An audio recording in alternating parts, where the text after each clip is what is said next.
Praise the lord sister. నా voice వస్తుంది కదమ్మా? ఓకే. ప్రభునామ స్తోత్రాలు. మీ అందరికీ వందనాలండి. దేవుడు నాకు ఇచ్చినటువంటి ప్రశస్తమైనటువంటి సమయాన్ని బట్టి దేవునికి వందనాలు, కృతజ్ఞత, స్తుతి, స్తోత్రాలు చెల్లించుకొంచున్నాను. నాకు ఈ అవకాశం ఇచ్చినటువంటి పెద్దలకు కూడా దేవుని పేరిట నా హృదయపూర్వక వందనాలు చెల్లించుకొంచున్నాను. ఈరోజు ఒక ప్రత్యేకమైన స్త్రీ గురించి మీ ముందుకు వస్తున్నాను. ఆ స్త్రీ ఎవరో మీరు ఒక్క నిమిషం ఆలోచించాలి. ఎందుకంటే ఒక చిన్న క్లూ ఇస్తాను. రాజు మాటను వ్యతిరేకించినటువంటి స్త్రీ. రాజు ఆజ్ఞాపిస్తే ఏదైనా చేయాలి కదా. రాజు ఆజ్ఞాపిస్తాడు, కానీ ఆమె చేయదన్నమాట. అలాంటి వాళ్ళు బైబిల్ గ్రంథంలో మనకి చాలామంది కనిపిస్తూ ఉంటారు. ఫర్ ఎగ్జాంపుల్, రాజు ఒక శాసనం చేస్తాడు దానియేలుకి, విగ్రహం ముందు నమస్కరించాలని, కానీ నమస్కరించింది. షడ్రక్ మేషక్ కూడాని ఆ విధంగానే రాజు ఆజ్ఞకు లోబడరు. అగ్నిగుండానికన్నా వెళతాం కానీ మేము మాత్రం నీ మాట వినం రాజా అని చెప్తారు. అలాగే షిప్రాపూయ అనేవారు కూడాని మగపిల్లలందరినీ చంపేయాలి అంటే వాళ్ళు బ్రతకనిస్తారు. అప్పుడే మంత్రసానులు వారు. ఆ సమయంలోనే మోషే పుడతాడు, మనకు తెలిసిందే. వాళ్ళు కూడా రాజాజ్ఞ వినరు. ఎందుకంటే మంచి పని చేయటం కోసం రాజాజ్ఞ వినకపోయినా, అటువలే స్త్రీలారా మీ స్వపురుషులకు లోబడి ఉండండి అని దేవుని వాక్యము సెలవిస్తుంది. లోబడాల, 100% లోబడాల. కానీ కొన్నిసార్లు నువ్వు ప్రార్థనకి వెళ్ళొద్దు, నువ్వు ప్రార్థన చేయొద్దంటే లోబడుకోకుండా ఉండటమే అది బెటరు. అలాంటి ఒక స్త్రీని మీ ముందుకు తీసుకుని వస్తున్నాను ఈరోజు. ఇప్పటికే మీరు ఆలోచించుంటారు. ఆ స్త్రీ ఎవరంటే వష్టి. ఆమె పేరు వష్టి. ఆమె చాలా సౌందర్య రాశి, చాలా సౌందర్యంగా ఉంటారు. ఆవిడ అంత సుగుణాల సంపన్నురాలన్నమాట, విధేయురాలు, దేవుని యందు భయభక్తులు కలిగినటువంటి ఈమెని ఎవరు కూడా చెప్పరు. ఎప్పుడు ఎస్తేరు గ్రంథంలో ఎస్తేరు గురించి అందరూ చెప్తారు, కానీ ఈమె మరుగుపడిపోయి ఉన్న స్త్రీ. నాకెందుకో ప్రభు నాకు ఇచ్చిన ఈ తలాంతు మరుగుపడిపోయిన ఉన్న స్త్రీలను బయటికి తీసుకురావడం. అయితే ఈ స్త్రీ గురించి నేను ఒక చిన్న టైటిల్ పెట్టుకున్నాను. ఆ రాజు ఎలాంటి వాడంటే ఇంటిలో ఉన్న సమస్యను ఇంటర్నేషనల్ సమస్యగా చేస్తాడు. అహష్వేరోషు రాజు ఇంటిలో ఉన్న సమస్యను ఇంటర్నేషనల్ సమస్యగా చేస్తాడనమాట. ఆ రాజు ఎలాంటి వాడంటే అహష్వేరోషు మనకి ఎస్తేరు గ్రంథం 1వ అధ్యాయం 1వ వచనంలోనే కనిపిస్తుంది. ఈ యొక్క స్టోరీలో అన్నీ మనకి ట్విస్టులు అంత రివర్స్ అవుతూ ఉంటాయి అన్నమాట. అనుకున్నట్లు జరగదు, అంత రివర్స్ అవుతూ ఉంటుంది ఈ యొక్క ఎస్తేర్ బుక్లో మనం గ్రంథంలో మనం చూసినట్లయితే దేవుడు అనే పదము కనిపించదు. దేవుడు అనే పదం కనిపించదు, కానీ దేవుని హస్తం ఎప్పుడు తోడుగా ఉన్నట్లుగా మనం చూస్తాం. అలాగే బైబిల్ గ్రంథంలో ఇంకొక పుస్తకం ఉంది, దేవుడు అనే పదము కనిపించదు. మీరు గెస్ట్ చేసే ఉంటారు ఇప్పటివరకు. పరమగీతాల్లో కూడా దేవుడు అనే పదము కనిపించదు, కానీ దేవుని ఆత్మ, దేవుని యొక్క హస్తం అక్కడ కూడా మనం చూస్తూనే ఉంటాం. ఈ అహష్వేరోషుని చూసినట్లయితే ఎస్తేరు గ్రంథం 1వ అధ్యాయం 1వ వచనంలో, ఈ గ్రంథంలోనే మీరు తీసి ఉంచుకోండి, నేను ఇక్కడే ఎక్కువ వచనాలు చెప్తూ ఉంటాను. అహష్వేరోషు 1వ అధ్యాయం 1వ వచనం. అహష్వేరోషు దినములలో జరిగిన చర్య వివరాలు. హిందూ దేశం మొదలుకొని కూషు దేశం వరకు 127 సంస్థానములను అహష్వేరోషు ఏలెను. ఇతను ఎన్ని సంస్థానాలు ఏలేడంటే 127 సంస్థానాలు ఏలెను అని దేవుని వాక్యం సెలవిస్తుంది. ఎంత గొప్ప రాజు అంటే స్వర్ణయుగం అని అంటారన్నమాట ఇతను పరిపాలన చేసేటువంటి సమయంలో. నెబుకద్నెజర్ రాజు ఏలటం మనకు తెలుసు. మొత్తం బంగారు మందిరాన్ని, సొలొమోను కట్టించినటువంటి మందిరాన్ని మొత్తం కొల్లగొట్టుకుని ఆ యొక్క యెరూషలేములో ఉన్నటువంటి సొమ్మునంతా కొల్ల తీసుకుని ఆ యొక్క ప్రజలను కూడా తీసుకుని బబులోను చెరకు వెళ్ళిపోతాడు. నెబుకద్నెజర్ కాలం తర్వాత వేరే రాజు వస్తాడు.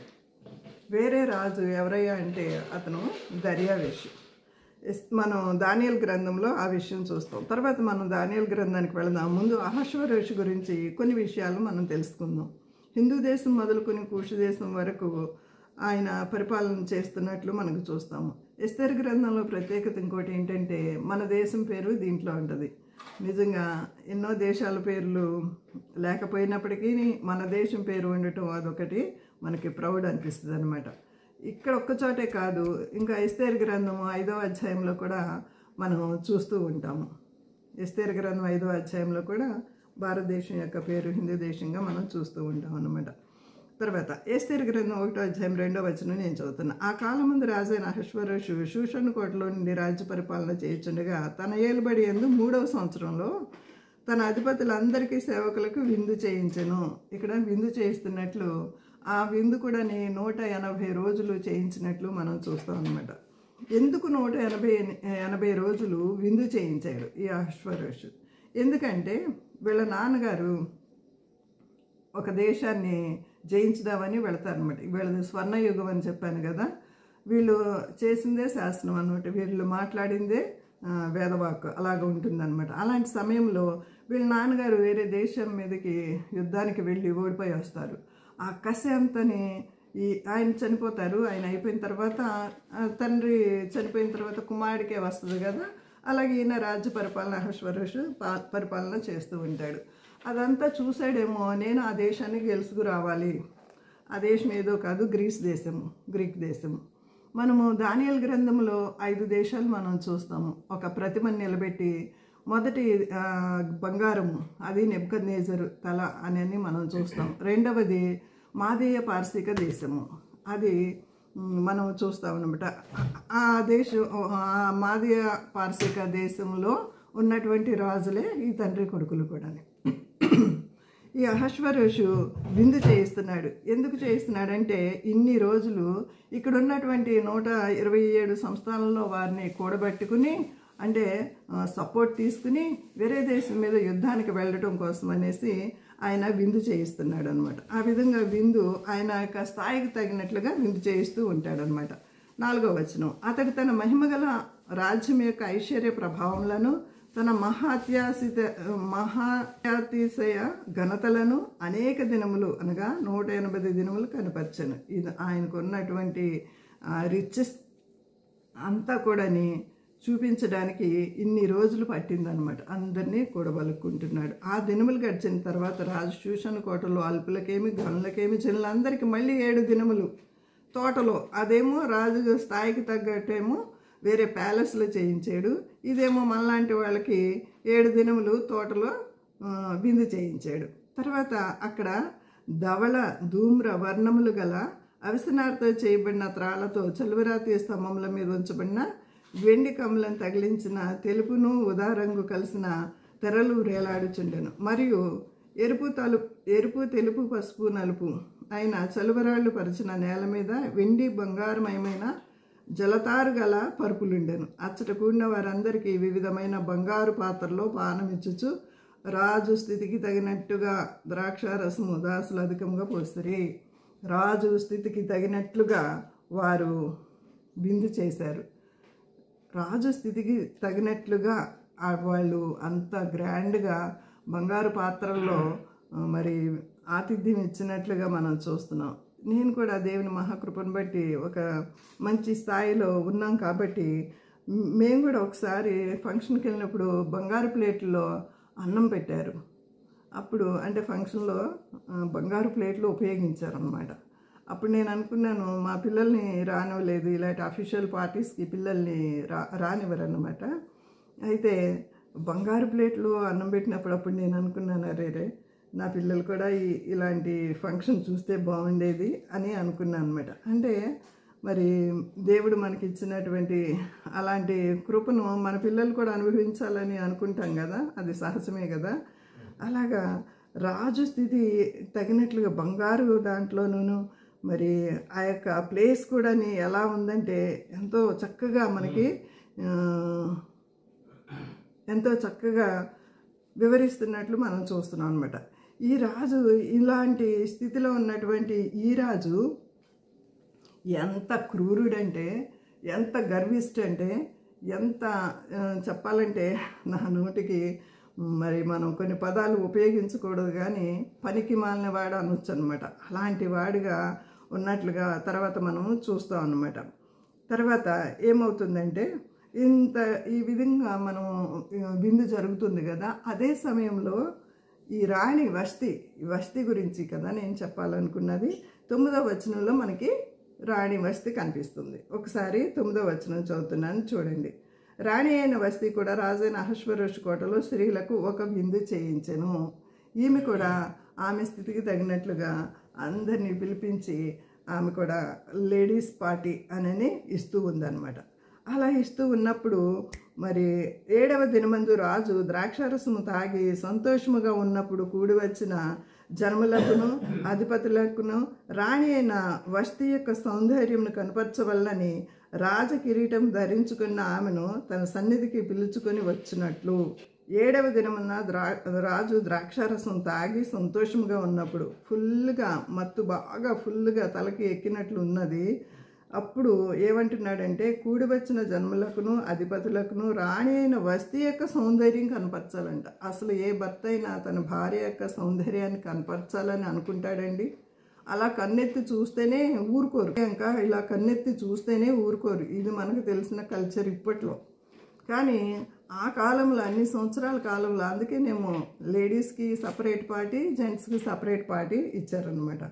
మరి అలాంటి అన్ని వందల వేల సంవత్సరాల క్రితము ఇంకెంత ఈ నవేడేస్ మనం కొంతమంది స్త్రీలని బుర్కాలు వేసుకున్నట్లు చూస్తూ ఉంటాం కదా, ఆ విధంగా ఆ కాలంలో ఇంకెంత స్ట్రిక్ట్గా ఉన్నారో అలాంటి సమయంలో రాణి యొక్క వష్టి యొక్క సౌందర్యం కనపరచాలని రాజు కిరీటం ధరించుకుని ఆమెను సన్నిధికి పిలుచుకొని వచ్చినట్లుగా రాజైన అహష్వేరోషు అక్కడ ఉన్నటువంటి వీళ్ళు ఉంటారు కదా, వీళ్ళకి పరిచారకులు నపుంసకులు ఉంటారు కదా, వాళ్ళకి ఆజ్ఞ ఇస్తాడు.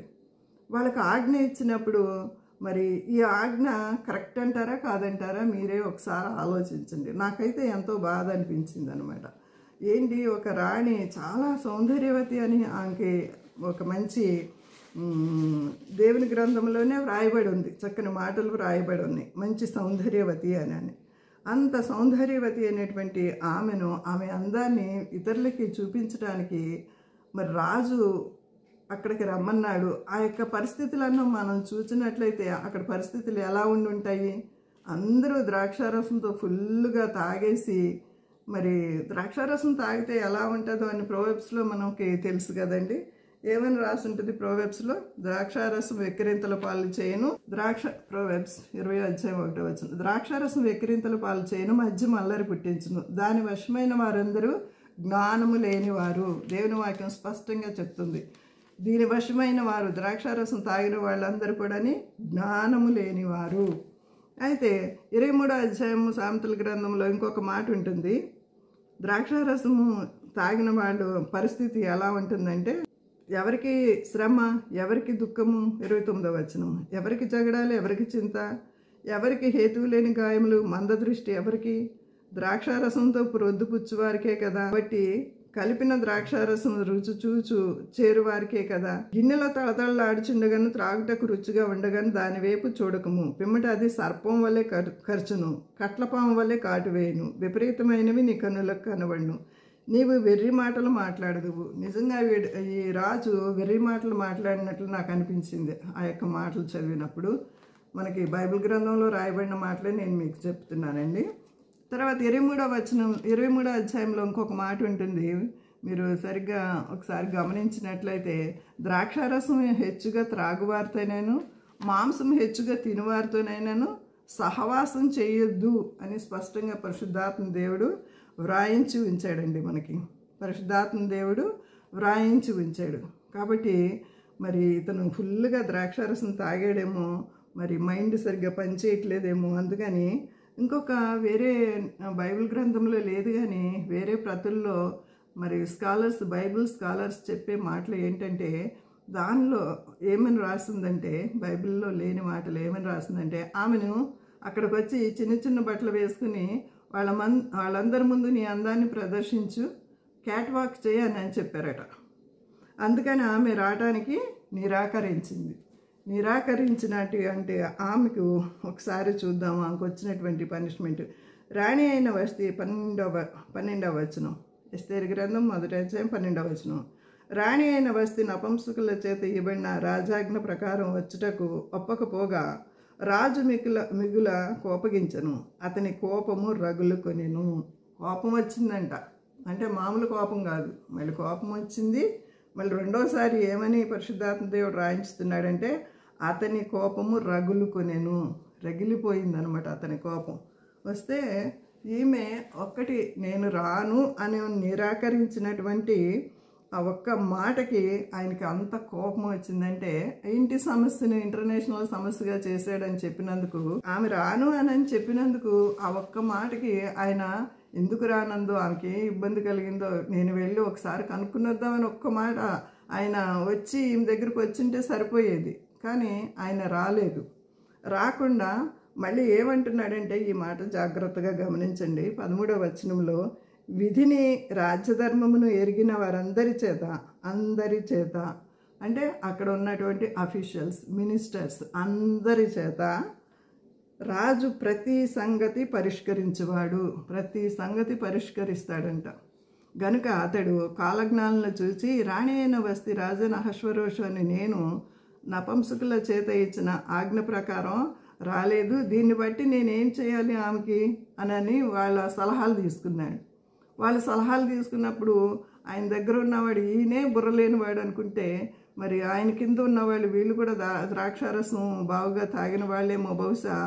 ఈయనకి ఇంకా ఎక్కువ మాటలు చెప్పి ఇది కరెక్ట్ కాదు ఈమె చేసింది, ఈమె నేరస్తురాలు అని 16వ వచనంలో మనం చూస్తాం. ఒకసారి 16వ వచనం చదువుతున్నాను చూడండి. మేము కను రాజు ఎదుటను ప్రధానుల ఎదుటను ఇలాగ ప్రత్యుత్తరం ఇచ్చాను, రాణి అయిన వస్తి రాజు ఎడల మాత్రం కాదు, రాజైన అహష్వేరోషు యొక్క సకల సంస్థానంలో ఉండు అధిపతులందరి ఎడలను జనులందరి ఎడలను నేరస్తురాలాయను. ఈమె నేరస్తురాలు, ఈమె చేసింది తప్పు, ఈమెని ఇంకా ఈ పోస్టులో నుంచి తీసివేసి ఈమె కన్నా మంచి అమ్మాయిని తీసుకొచ్చి మీకు పెళ్లి చేస్తాము, ఒక చట్టం చేసేయండి, ఈమెను తీసేసేయండి అని అనేసి ఉత్తర సలహాలు ఇచ్చి ఆమెను తీసివేసినట్లుగా చూస్తాము. తర్వాత మరలా మనం ఈ అధ్యాయం దగ్గరికి వద్దాము. ఒక్కసారి దానియేలు గ్రంథము 5వ అధ్యాయం దగ్గరికి వెళదాము రండి ఒకసారి. ఇక్కడ ఈమె ఎవరి కూతురో నేను మీకు చూపిస్తాను. ఈమె ఎవరి కూతురు? ఈమె ఒక రాజు కూతురు. ఆమె చిన్నటువంటి పరిస్థితిలో ఉన్న ఆమె కాదు, ఈమె ఒక రాజు కూతురు. ఎలా చెప్తున్నారనంటే, ఇది బైబిల్ గ్రంథంలో లేదు కానీ స్కాలర్స్ చెప్పిన మాటలే. ఏంటంటే 5వ అధ్యాయం 1వ వచనం, రాజుకు బెల్షస్సరు తన అధిపతులలో 1000 మందికి గొప్ప విందు చేయించను. వీళ్ళకి విందులు, రాజులకి విలాసాలు ఎక్కువ కదా. ఇలాంటి విందు చేయించినప్పుడు మరి దేవుని పాత్రలో, ఇక్కడ దానియేలు గ్రంథంలో మనం చూసినట్లయితే 5వ అధ్యాయంలో దేవుని పాత్రలో అక్కడ సొలొమోను కట్టించిన టెంపుల్లో నుంచి కొన్ని పాత్రలు తీసుకుని వస్తారు. ఆ పాత్రలో ద్రాక్షారసం పానం చేస్తున్నప్పుడు దేవుని హస్తం అక్కడ దిగి వస్తున్నట్లు మనం చూస్తాము. దేవుని హస్తం దిగివచ్చి ఒక మాట రాస్తుంది, మెనే టెకెలో ఫస్ట్. ఆ మాట ఎప్పుడైతే రాస్తుందో వీళ్ళది మంచి స్వర్ణయుగం అని చెప్పాను కదా, వాళ్ళు మాట్లాడిందే శాసనం, వాళ్ళు ఏ చెప్తే అదే జరుగుతుంది అక్కడ. అలాంటి రాజభోగాలు అనుభవిస్తున్నటువంటి ఆయన మాటకి ఎదురు లేనటువంటి సమయంలో ఆ రాజు గజ గజ గజ గజ వణిగిపోతాడు, కాళ్ళు వణికిపోతాయి. ఈ రాత ఏంటి అని మరి కనుక్కుంటే ఎవరు చెప్పలేకపోతారు. తర్వాత దానియేలు వచ్చి ఈ రాత గురించి చెప్తాడు. అప్పుడే ఆ రోజులోనే, ఆ దినములలోనే 5వ అధ్యాయంలోనే ఈ దర్యావేషు బెల్షస్సరు అనేటువంటి రాజు చనిపోతాడు. బెల్షస్సరు రాజు చనిపోయిన తర్వాత మనకి 6వ అధ్యాయం మొదలవుతుంది కదా. 6వ అధ్యాయంలో తన రాజ్యం అంతటిపైన అధిపతులు ఉండుటకై 120 మంది అధిపతులను నియమించుటకు దర్యావేషునకు ఇష్టమాయెను. ఇక్కడి నుంచి దర్యావేషు యొక్క పరిపాలన మొదలవుతుంది. ఈ 5వ అధ్యాయం వరకు నెబుకద్నెజరు పరిపాలన అయిపోతుంది. నెబుకద్నెజరు పరిపాలన అయిపోయిన తర్వాత మరి మనకి ఆ యొక్క ప్రతిమలో ఉన్నటువంటి 5 రాజ్యాలు ఉంటాయి కదా, వాళ్ళ రాజ్యం కూలిపోతుంది. నెబుకద్నెజర్ని ఓడించేసి ఈ యొక్క దర్యావేషు సీన్లోకి వస్తాడనమాట. ఈ దర్యావేషు ఎవరయ్యా అని అంటే, ఈ దర్యావేషు కొడుకే అహష్వేరోషు. ఈ దర్యావేషు కొడుకే అహష్వేరోషు. ఇది మాదీయ పారసీకుల రాజ్యం అనమాట. ఇక్కడి నుంచి మాదీయుల పారసీకుల రాజ్యము మొదలవుతుంది. మీకు అర్థమైందని నేను అనుకుంటున్నాను. Try to understand. ఈ దర్యావేషు యొక్క కుమారుడే అహష్వరోషు. ఈ దర్యావేషు ఏం చేశాడంటే ఈ నెబుకద్నెజరు ఈ బబులోను రాజ్యాన్ని అంతటిని ఓడించేసి, నెబుకద్నెజర్ అంటే ఎప్పుడో చనిపోయాడండి, ఆయన తర్వాత ఆయన పిల్లలు రాజ్యం చేస్తారు కదా, వారిని అందరినీ ఓడించేసి ఇంకా బెల్షస్సరు దగ్గరకు వచ్చేవరకు ఏమవుతుందంటే బెల్షస్సరు యొక్క కుమార్తె చాలా అందగత్తె అనమాట. ఆ అమ్మాయిని చంపడానికి అతనికి మనసు రాలేదు. ఎవరికి మనసు రాలేదు? దర్యావేషుకి మనసు రాలేదు. ఆ కుమార్తెని చంపడానికి మనసు రాలేదు. ఎంతో చక్కని అందగత్తె, టీనేజ్లో ఉంది, చాలా చక్కగా ఉంది. అందుకని ఈ షడ్రక్ మేషక్ అబేద్నెగోలు దానియేలుని ఏ విధంగా బబులోను చెరకి అక్కడ యెరూషలేము నుంచి తీసుకుని వచ్చేసారో అలాగే ఈ అమ్మాయిని కూడా ఈ రాజు తీసుకుని వచ్చేస్తాడు. తీసుకుని వచ్చేసి కొంచెం చక్కగా ఉందేమో, తర్వాత తన కుమారుడికి ఇచ్చి పెళ్లి చేస్తాడు. ఆమెనే వష్తి అనమాట. ఈ బెల్షస్సరు కుమార్తె వష్తిని అహష్వరోషుకి ఇచ్చి మ్యారేజ్ చేస్తాడు. అలాగా మంచి అరిస్టోక్రాట్ ఫ్యామిలీ నుంచి, రాజ కుటుంబం నుంచి వచ్చినటువంటి ఆమెకి ఎన్నో విలువలు తెలుసు. సంఘం, సొసైటీ ఎలా ఉంటుందో తెలుసు. ఆమెకి సంఘ సంస్కరణలు ఎలా ఉంటాయో తెలుసు. మంచి సంస్కారం కలిగినటువంటి స్త్రీగా మనము చూస్తూ ఉంటాం అన్నమాట ఈమెను. అందుకని ఆమె మంచి భార్యగా ఉన్నట్లుగా మనం చూస్తాము. ఇలాంటి పిచ్చి పిచ్చి వేషాలు వేసి అందరి ముందుకెళ్ళి ఎక్స్పోజ్లు ఇచ్చేటువంటి అలాంటి కల్చర్ లేని ఆమె అయితే కాదనమాట ఈ రాణి. అందుకని రాజు చెప్పినప్పటికీ, ఎందుకంటే రాజు ఆజ్ఞయిస్తే దాని తర్వాత మరి పరిస్థితులు ఎలా ఉంటాయో తెలుసు అనమాట. చంపైనా చంపేస్తాడు, భయంకరమైన పనిష్మెంట్ ఇచ్చినా ఇస్తాడు. అన్నిటికీ సిద్ధపడే నేను రాను అని చెప్పింది అనమాట. అన్నిటికీ సిద్ధపడే ఆమె నేను రాను అని చెప్పింది. వష్తి చాలా అందమైనటువంటి, వష్తి అనే పేరుకి అందమైన లేక విధేయురాలు, సుగుణములు కలిగిన, మంచిది అనే అర్థం కూడా ఇస్తుందన్నమాట. అసలు ఆ పేరులోనే ఇవన్నీ ఉన్నాయన్నమాట. అలాంటి అమ్మాయి నేను రాను అని చెప్పగానే రాజు కోపము రగిలిపోయిందనమాట. చెడ్డ సలహాలు ఇచ్చిన వాళ్ళు వీళ్ళందరూ కూడా ఆమెను మరి నేరస్తురాలుగా చేసి ఏం చేశారంటే ఆమెను ఆ యొక్క పొజిషన్ నుంచి, రాణి నుంచి తొలగించేశారు. మనకి ఒక మాట తెలుసు, ఎస్తేరు గ్రంథంలో మొర్దెకై ఎస్తేరుకి మన ఒక మాట చెప్తాడు, నువ్వు వెళ్ళి రాజుతో మాట్లాడమ్మా, మన జనులందరి మీదకి గొప్ప విపత్తు రాబోతుంది అని అంటే, నేను వెళ్ళి మాట్లాడడానికి నేను ఒక 1 నెల రోజుల నుంచి రాజు ఒక సన్నిధికి నేను వెళ్ళట్లేదు, ఆయన నన్ను పిలవలేదు, మరి నేను వెళితే కనుక నన్ను యాక్సెప్ట్ చేయకపోతే నా ప్రాణానికే నష్టము అని చెప్పి పంపిస్తుంది అనమాట. అయినా సరే ప్రార్థనాపూర్వకంగా ఆమె సిద్ధపడి 3 రోజులు ప్రార్థన చేసుకుని వెళుతుంది. నేను నశించేదను అని అంటది కదా. అక్కడ ఒక మాట, చక్కని మాట ఎస్తేరు గురించి మనం చదివినప్పుడల్లా ఆ మాట మనం చదువుకోకుండా ఉండలేము. ఏమని అంటుందంటే, నేను నశించేదను, రాజు వద్దకు ప్రవేశించదను అని వెళ్ళి తన సమస్యను చెప్పింది. మరి ఉపవాస ప్రార్థన ద్వారా ఆ సమస్యను తీర్చుకుంటుంది. అంటే రాజు చంపైనా చంపేస్తాడనమాట, పర్మిషన్ లేకుండా వెళితే, ఆయన పిలిపించకుండా వెళితే. అలాంటి పరిస్థితుల్లో మరి ఈ వష్తి నేను రాను అని చెప్తే మరి తర్వాత పరిస్థితులు ఎలా ఉంటాయో అన్నీ ఊహించగలదన్నమాట. ఎందుకంటే ఆమె రాణి కాబట్టి. ఆల్రెడీ ఈ ఎస్తేరు అన్న మనం అనాథగా వచ్చినటువంటి చిన్న స్థాయిలో నుంచి పెద్ద స్థాయికి వెళ్ళినటువంటి ఆమెగా మనం చూస్తున్నాం. కానీ ఈమె వష్తి గురించి మనం చూసినప్పుడు ఆల్రెడీ ఆమె రాజవంశంలో నుంచి వచ్చింది, ఒక రాజు కుమార్తెగా ఉంది. ఆమెకు ఇలాంటి పరిస్థితులన్నీ తెలుసు అన్నమాట. అయినా సరే ఆమె నేను రాను అని చెప్తుంది అనమాట.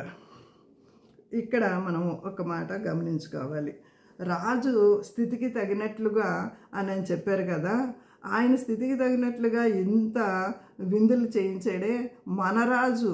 మన యొక్క సౌందర్యము కోరినటువంటి 45వ కీర్తనలో మనకు ఉంటుంది కదా, నీ రాజు నీ సౌందర్యము కోరినవాడు. ఆ రాజు మనకి ఎంత విందు ప్రిపేర్ చేసి ఉంచాడంటే, మనం ఆత్మీయ కోణంలో చూసినట్లయితే 7 ఏండ్లు పరిశుద్ధులకు విందవబోతుంది, 7 లోకం మీదకి శ్రమ రాబోతుంది. మనకైతే 7 విందు అక్కడ ఉంటుందన్నమాట. ప్రభువుని నమ్మిన వారికి 7 విందును మనము చూస్తాము. ఎలా మన రాజుకు తగినట్లుగా మరి అలాంటి ప్లేస్కి వెళ్ళటానికి దేవుడు మనల్ని సిద్ధపరుస్తున్నాడు. దేవుడు మనకి ఇలాంటి గొప్ప అవకాశాలు ఇస్తూ, ఇలాంటి చక్కని అవకాశాలు ఇస్తూ దేవుడు మనల్ని ప్రిపేర్ చేస్తున్నాడు. ఒక మంచి సంఘంలో ఉంచి, మంచి సేవకుల్ని ఇచ్చి, మంచి మాదిరి కలిగినటువంటి సేవకులు. ఆ పాట విన్నప్పుడల్లా హృదయము ఆనందముతో నిండిపోతుంది. మనకి ఆ పరలోక రాజ్యాన్ని ప్రభువు సిద్ధపరిచి స్థిరపరిచి ఉంచాడు.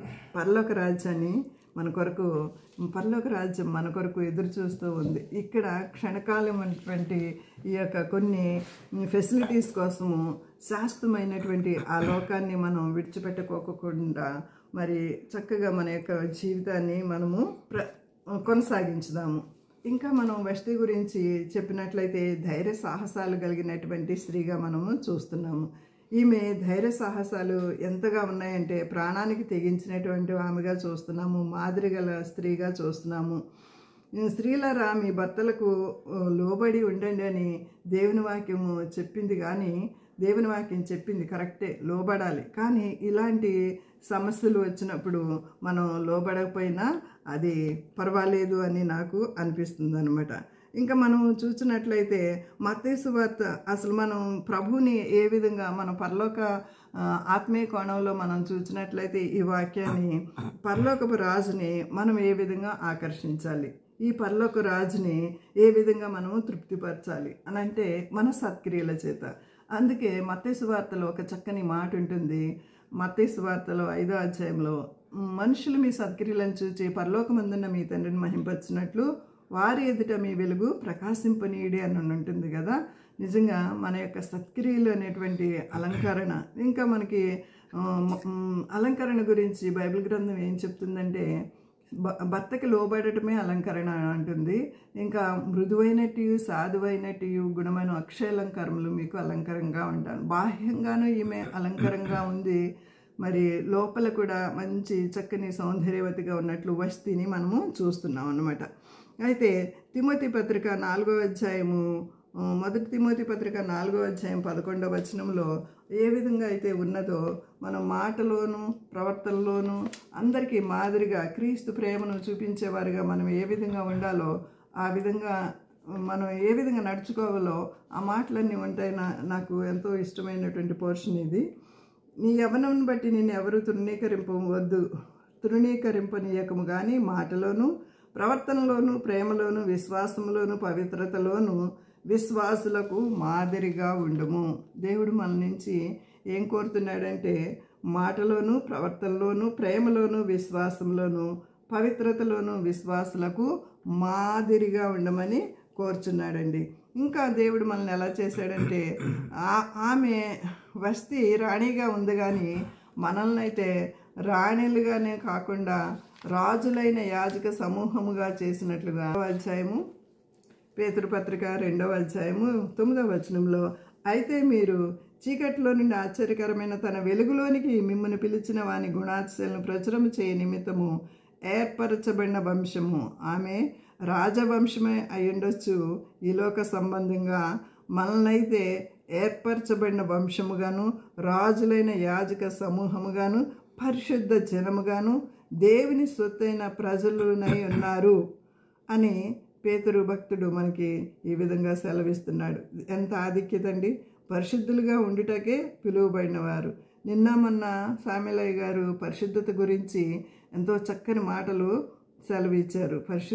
పరిశుద్ధ పావురాన్ని పోల్చి ఎంతో చక్కని మాటలు మనం విన్నాము. నేను పరిశుద్ధుడినై ఉన్న ప్రకారం మీరు కూడా పరిశుద్ధులే ఉండండి అని మన ప్రభువారు మనకి సెలవిస్తూ ఉన్నారు. అలాంటి గుణాతిశయాలు, ఆయన గుణాతిశయాలు ప్రచురం చేయడానికి కోసమే దేవుడు నన్ను మిమ్మల్ని ఇక్కడ ఈ విధంగా ఉంచినట్లు మనం చూస్తున్నామండి. తర్వాత మనం చూసినట్లయితే ఒకప్పుడు ప్రజగా ఉండక ఇప్పుడు దేవుని ప్రజలుగా ఉన్నామండి. ఒకప్పుడు కనికరింపబడక ఇప్పుడు మనము కనికరింపబడుతున్నామండి. యాకోబు పత్రికలో ఇందాక మనం చదువుకున్నట్లుగా, నా ప్రియ సహోదరులారా మీరు ఈ సంగతి ఎరుగుదురు గనుక ప్రతి మనుషుడు వినుటకు వేగిరపడివాడును, మాట్లాడుకు నిదానించువాడును, కోపించుటకు నిదానించువాడునే ఉండాలి. అతని కోపము, అహశ్వరోషు యొక్క కోపము మితిమీరిపోయి రౌద్రుడైపోయినట్లుగా మనం చూస్తున్నాం. కానీ దేవుని వాక్యం ఏం చెప్తుందంటే కోపించుటకు నిదానించువాడునై ఉండాలి. ఎందుకనగా నరుని కోపం దేవుని నీతిని నెరవేర్చదు. అందుచేత సమస్త కల్మషమును, విర్రవీగుచున్న దుష్టత్వము, అహశ్వరోషు యొక్క దుష్టత్వం ఎలా ఉందంటే విర్రవీగిపోయి జస్ట్ నో, నేను రాను అని చెప్పినటువంటి ఆ మాట, అది ఎలా రమ్మన్నాడు నేను ఇందాక మీకు జ్ఞాపకం చేశాను కదా. ఆ విధంగా రమ్మన్నందుకు నేను రాను అని చెప్పినటువంటి ఆ ఒక్క మాటకి ఆమె యొక్క రాణి యొక్క ప్లేస్లో నుంచి తీసివేసి బయటికి పంపించేస్తున్నట్లుగా మనం చూస్తున్నాం. విర్రవీగుచున్న దుష్టత్వం కలిగినటువంటి అహశ్వరోషుగా మనం చూస్తున్నాం. లోపల నాటబడి మీ ఆత్మలను రక్షించుటకు శక్తిగల వాక్యమును సాత్వికముతో అంగీకరించుడి. వాక్యాన్ని ఎప్పుడైతే మనం అంగీకరిస్తామో అప్పుడు ఇలాంటి దుష్టత్వం అన్నిటి నుంచి మనము రక్షించబడతామండి. ఆ విధంగా రక్షించబడతాం. అందుకనే మత్తయి సువార్తలో ఒక చక్కని మాట ఉంటుంది, మీ క్రియలు, మీ మంచి క్రియలు మరి దేవుడు మీకు ఇచ్చిన తలాంతుల్ని కొంచెం కింద మంచం కింద పెట్టొద్దు అని దేవుని వాక్యం సెలవిస్తుంది. కొంచెం అంటే వ్యాపారము. ఇంకా మనం చూసినట్లయితే కొంచానికి అర్థము విస్తారమైన పనులు పెట్టేసుకుని చాలా టైం లేకోకుండా చేసేసుకుని మన టైంని అంతని వృధా చేసుకున్నట్లుగా మనము చూస్తూ ఉంటామండి. అలాగా మంచం అని అంటే విశ్రాంతి. చాలామంది విశ్రాంతి తీసుకోవట్లేదు. ఇప్పుడు చూడండి, మనం ఎర్లీ మార్నింగ్ లేచి మరి దేవుని వాక్యాన్ని వినడానికి, దేవుని సన్నిధిలో టైం గడపడానికి ఎంతో ఇష్టపడి వచ్చినటువంటి వారు ఎంతోమంది ఉన్నాము. చాలామంది ఏం చేస్తున్నారు, ఈ సమయంలో అందరూ నిద్రపోతున్నారు. ఇందాక అమ్మగారు కూడా నీ 3 గంటలకి ప్రార్థన జరిగేది ప్రభా, జరిగించని ప్రార్థన చేసినప్పుడు నిజమే, మరి రేయి మొదటి జామున లేచి మీరు ప్రార్థన చేయండి అని దేవుని వాక్యం సెలవిస్తుంది. మా తల్లిగారు కూడా రేయి మొదటి జామున 4 గంటలకే లేచి ప్రార్థన చేసే అనుభవం మేము ప్రతిదినం చిన్నప్పటి నుంచి చూసాము. అలాంటి దైవభక్తిలో పెరిగినటువంటి మా కుటుంబం అన్నమాట. మా నాన్నగారు, మా అమ్మ మరి ఎంతో చక్కగా దేవుని వాక్యాన్ని పరిచర్యను చేసిన వారుగా వారి యొక్క పరుగు తుదమిట్టించి వారి విశ్వాసాన్ని కాపాడుకున్నట్లుగా చూసాము. వారి టైం అయిపోయింది. వారి బిడ్డలమైన మేమందరం కూడా ఇప్పుడు దేవుని యొక్క సేవలో ఉండటానికి దేవుడు మేము ఉన్నటువంటి ప్లేసుల్లో ప్రతి ఒక్కరము కూడా దేవుని సేవలో ఉండటానికి సహాయం చేశారు. వష్టి యొక్క ప్లేస్ అయిపోయింది, ఆమె టైం అయిపోయింది, ఆమె రాణిగా ఆమె నిష్క్రమించింది. ఆమె ప్లేస్లో దేవుని నిర్ణయము ఇంకొక ఆమె ఉంది, ఆమె వచ్చింది, ఆమె పేరే ఎస్తేరు. తర్వాత దేవుని యొక్క ఉద్దేశాలన్నీ కూడా ఒక చిన్న స్థానం నుంచి మరి ఉంచినటువంటి ఆ ఎస్తేర్ని పెద్ద స్థానానికి లేపి మరి యూదులకి న్యాయం జరిగినట్లుగా దేవుడు ఏర్పాటు చేసుకున్నట్లుగా మనం చూస్తాము. అటువంటి ఎస్తేరు గ్రంథంలో ఈ వస్తీని చాలామంది మరుగు చేస్తూ ఉంటారు. కానీ మరి ఈ వస్తీ గురించి చెప్పాలని దేవుడు నాకు ఎంతగానో మరి ప్రేరేపణ ఇచ్చారు. కాబట్టి కొన్ని విషయాలు నేను ఆలోచన చేసి ధ్యానించి మీ ముందుకు తీసుకొచ్చాను. మరి ఈ వస్తీ చేసినటువంటి పని నాకు ఎంత మాత్రము తప్పు కాదని అనిపించింది. ఇంకోటి, నాకు బైబిల్ గ్రంథంలో క్రొత్త నిబంధనలో 2 వ్యక్తులు ఉంటారు, భార్యాభర్తలు. ఒక చిన్న అబద్ధం ఆడినందుకే అప్పటికప్పుడు మరణిస్తారు. అది కూడా నాకు ఎంతో పించ్ అవుతూ ఉంటుంది. అరే, నిజంగా అబద్ధం ఆడకూడదు, దేవుని వాక్యం సెలవిస్తుంది. ఒక్క అబద్ధం నవేడేస్ మనము ప్రతి ఒక్క మనిషిని చూసినట్లయితే అబద్ధం ఆడని అటువంటి వాళ్ళు ఎవరిని చూడలేదన్నమాట. అరే, ఇక చిన్న అబద్ధానికి వారికి అంత పనిష్మెంట్ ఇచ్చారే అని అనిపిస్తుంది. ఈమె కూడా ఒక్క మాట చిన్న రాను అని చెప్పినందుకు ఇంత పెద్ద పనిష్మెంట్ ఆమెకు వచ్చినట్లు చూస్తాం. వచ్చినప్పటికీ ఆమె తెగించి చెప్పింది, నేను రాను అలాంటి ప్లేసులకి. అందుకని దేవుని వాక్యంలో మనకి ఏమని సెలవిస్తుంది, దుష్టుల ఆలోచన చొప్పున నడవక, పాపుల మార్గం నిలవక, అపహాస్కులు కూర్చుండే చోటున కూర్చుండక, యెహోవా ధర్మశాస్త్రము దివారాత్రులు దాన్ని ఆనందించు, చదవాలి అని దేవుని వాక్యం సెలవిస్తుంది. అలాంటి ప్లేసులకు వెళ్ళకోకుండా ఒకవేళ విందులు వినోదాలు అనేసి టైంపాస్ చేసి షాపింగ్లని టైం అంతా వేస్ట్ చేసుకునేటువంటి నవేడేస్ వారికి దేవుని హెచ్చరిక ఏంటంటే, దేవుని సమయాన్ని దేవునికి ఇవ్వాలి. రేయి మొదటి జామున లేచి ప్రార్థన చేయాలి. దేవుని కొరకు వస్తి తెగించినట్లుగా మనం కూడా ఏదైనా తెగించి ధైర్య సాహసాలతో ముందుకి కదులుదుము గాక. దేవుడి ఇచ్చిన వాక్యాన్ని దీవించును గాక.